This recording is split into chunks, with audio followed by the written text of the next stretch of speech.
Halo para warga sipil yang selalu merasa tertekan dengan keadaan di mana resepsi warga sipil dipersulit dan resepsi YouTuber dihadiri oleh kepala negara.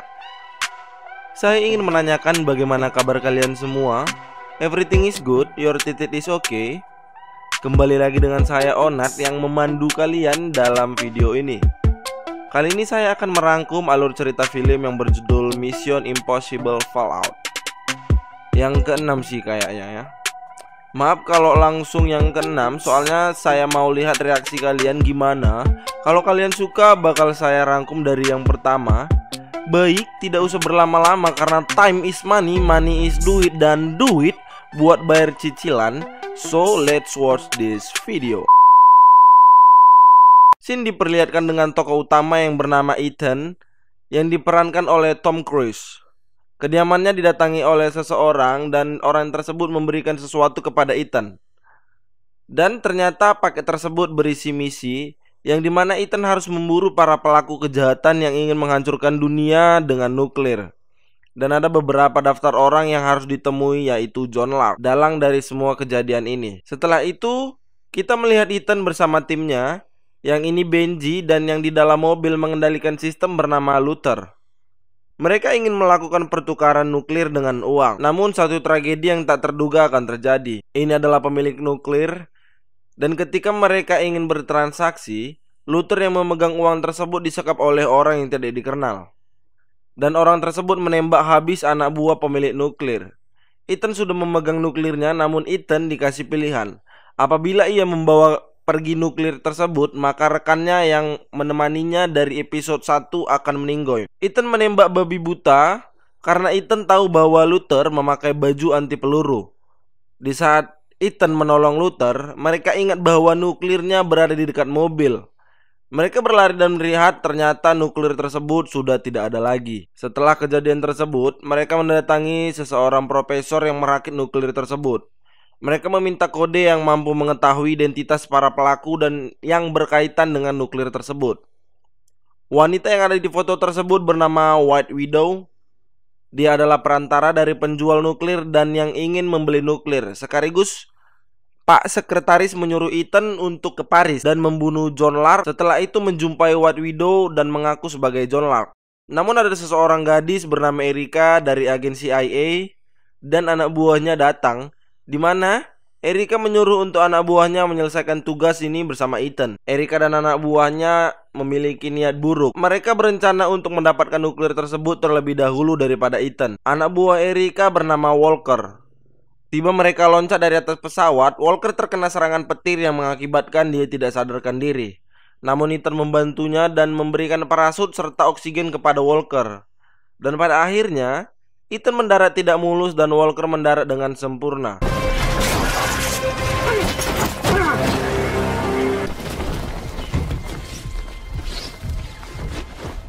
Mereka langsung masuk ke gedung tersebut dan mencari John Lark. Mereka diarahkan sistem ke sebuah toilet. Ketika hanya mereka bertiga di dalam toilet, John Lark langsung menyerang Ethan dan dibantu dengan Walker.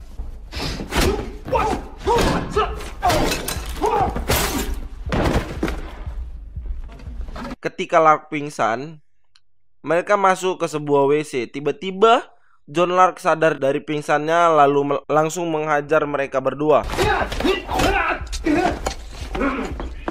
Di saat Ethan terpojok, ada seseorang yang menembak kepala John Lark hingga meninggoy. Ternyata orang tersebut adalah Ilsa, rekan Ethan sewaktu dulu di season sebelumnya. Scene berganti di suatu acara. Ethan memberanikan dirinya untuk masuk dan menemui White Widow, mengaku bahwa dia adalah John Lark yang membeli nuklir tersebut. Your life is in danger. A chance. You have something I want. Right now, Mereka diserang oleh sekelompok orang yang mengincar plutonium itu juga. Setelah kejadian tersebut, White Widow membawa Ethan dan rekannya ke markasnya untuk menunjukkan plutonium tersebut.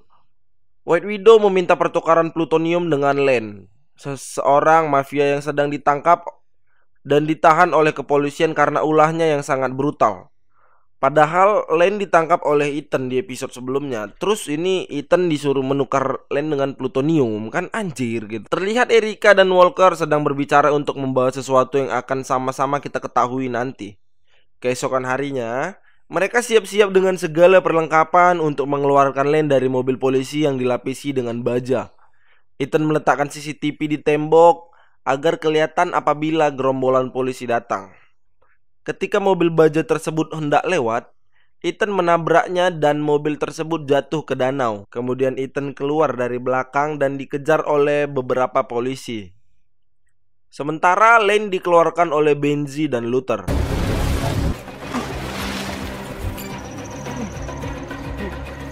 Ketika Ethan dan Walker terpojok, mereka menggunakan sepeda motor untuk lari dari pengejaran polisi. Ethan dikejar oleh polisi, namun Ethan menabrak sebuah mobil dan terjatuh. Ethan berusaha bangkit dan langsung berlari, kabur dan meloncat ke dalam lubang pembuangan air. Dan ternyata sudah ada rekan-rekannya yang menunggunya di bawah. Di saat hendak ingin membawa Lane ke markas, mobil mereka ditembaki oleh seseorang yang mengendarai sepeda motor, yang ternyata itu adalah Ilsa, perempuan yang menembak John Lark di toilet kemarin. Ethan menyuruh semuanya keluar dan hanya menyisakan Lane dengan dirinya.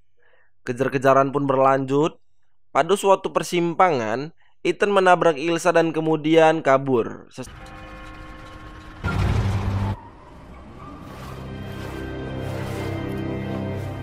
Sampainya di markas, mereka mengambil alat pelacak yang ada di leher Lane yang diletakkan oleh polisi, dan kemudian mereka menukar alat pelacak tersebut dengan alat pelacak mereka.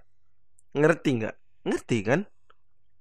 Setelah itu, Ethan menemui White Widow untuk melakukan transaksi dengan penjual plutonium. Ingat kan, White Widow hanya sebagai perantara. Ilsa mengikuti Ethan, namun Ethan mengetahuinya. Ilsa mengatakan alasan mengapa ia ingin membunuh Lane karena atasan Ilsa menyuruh untuk membunuh Lane. Apabila ia membunuhnya, segala tuntutan yang tertuju pada Ilsa akan dihilangkan. Dia telah berusaha untuk menghindar dari kejaran atasannya, namun mereka selalu dapat menemukannya. Pada akhirnya Ethan mengatakan bahwa ia tidak bisa menolong Ilsa karena mereka mempunyai misi masing-masing. Ethan dan rekannya sampai di sebuah tempat yang dimana tempat tersebut telah berada Pak Sekretaris, atasan mereka. Mereka semua berdebat karena John Lark yang dibunuh di toilet kemarin adalah John Lark yang palsu. Mereka mulai mempersiapkan segala peralatan untuk melakukan pertukaran Lane dengan plutonium. Benji menyamar sebagai Lane dan Lane yang asli ditinggalkan dan dijaga oleh Walker. Setelah Ethan dan rekannya pergi, Walker mulai menginterogasi Lane diam-diam untuk mengatakan di mana plutoniumnya. What do you mean? The deal was simple. I help you frame hunt. You... That's not anarchy. That's revenge. Yes, it is. What I do have is an extraction team with satellite overwatch and a prearranged rendezvous. I'll know as soon as we leave the building. Walker melihat sesuatu kejanggalan dan langsung membuka topeng Lane dan ternyata itu adalah Benji. Kepala sekretaris menodongkan senjata kepada Walker. Itu adalah jebakan sederhana yang mereka buat dan ternyata John Lark yang asli adalah Walker. Anjir nggak? Tiba-tiba Pak Sekretaris ditelepon oleh Erika dan tiba-tiba pasukan Erika berada di sana untuk menyelamatkan Walker alias John Lark. Mulai sekarang kita panggil Lark aja, si Walker Kittredge ini ya. Terjadi baku tembak di antara kedua kubu yang mengakibatkan Pak Sekretaris mereka tertembak dan meninggoy.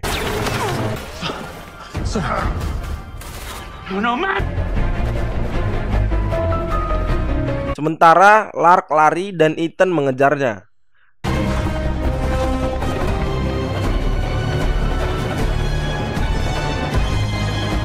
Di saat ingin mendapatkan Lark, Ethan malah ketahuan dan Lark menunjukkan foto seorang wanita. Wanita tersebut adalah istri Ethan yang diculik dan berada di bawah pengawasan Lark. Setelah sampai di rooftop, Lark dijemput helikopter dan pengejaran Ethan berakhir di situ. Di scene lain, Luther sedang berbicara kepada Ilsa bahwa Ethan melakukan tugas ini karena dia lebih mementingkan keselamatanku waktu itu ketimbang plutonium tersebut. Dan ia sangat fokus dengan pekerjaannya tersebut. Luther juga mengatakan bahwa ia tidak akan melukai perempuan yang dianggapnya berharga, termasuk Ilsa.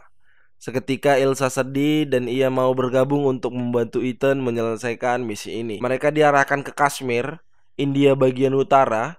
Mereka mendapatkan lokasi tersebut dari alat pelacak yang ditukarkan oleh Luther kemarin.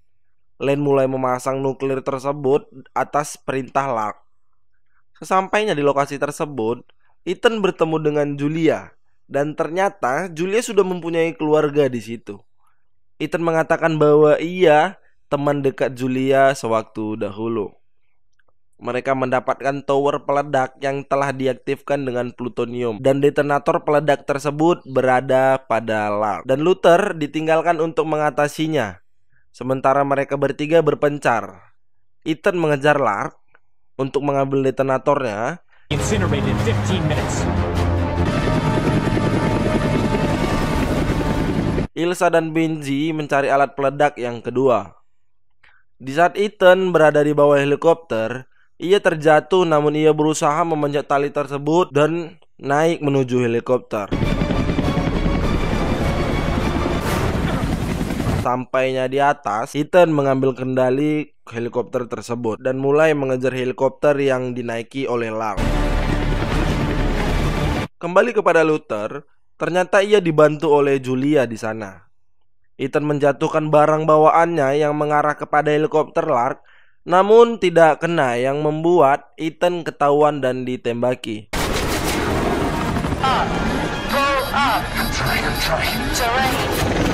Sementara Ilsa melihat Lane berada di sebuah rumah. Ilsa mengejarnya dan memberitahukan kepada Benji, namun Benji akan menyusul. Dan Ilsa juga melihat ternyata nuklir kedua berada di lokasi tersebut. Lane berniat ingin bunuh diri, makanya ia berada di dekat nuklir tersebut.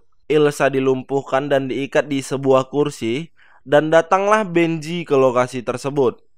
Lane mengikat leher Benji dari belakang yang mengakibatkan leher Benji tergantung di atas tali.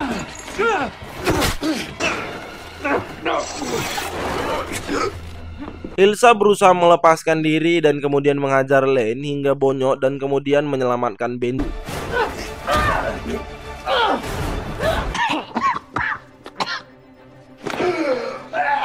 Di scene lain, helikopter Ethan dan Lark jatuh dan mereka terlibat perkelahian. Ethan berusaha payah merebut detonator tersebut karena dihalangi oleh Lark. Mereka hampir terjatuh, namun ada sebuah tali yang mereka pegang.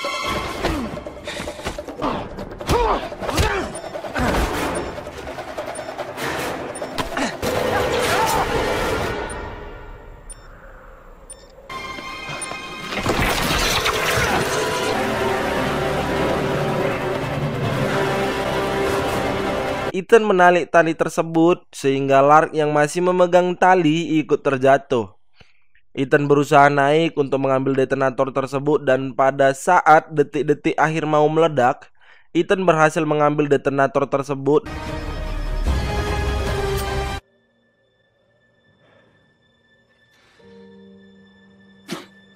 Dan kemudian ia tepar dan dirawat oleh Julia dan suaminya. Sakit nggak tuh?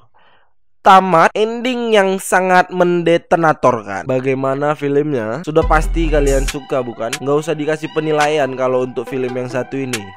Soalnya IMDb sudah memberikan rating yang terbaik buat film ini, yaitu 8,3. Dari segi pengambilan bagus, ketegangan penonton juga dapat. Saya sudah pernah menonton ini sebelumnya, sebelum saya membuat channel alur cerita. Tapi untuk kalian, saya rela menontonnya lagi agar bisa membuat kalian lepas dari kegabutan. Mungkin sebagian dari kalian juga sudah pernah menonton film ini ya. Mungkin dari channel sebelah juga pernah mungkin ya.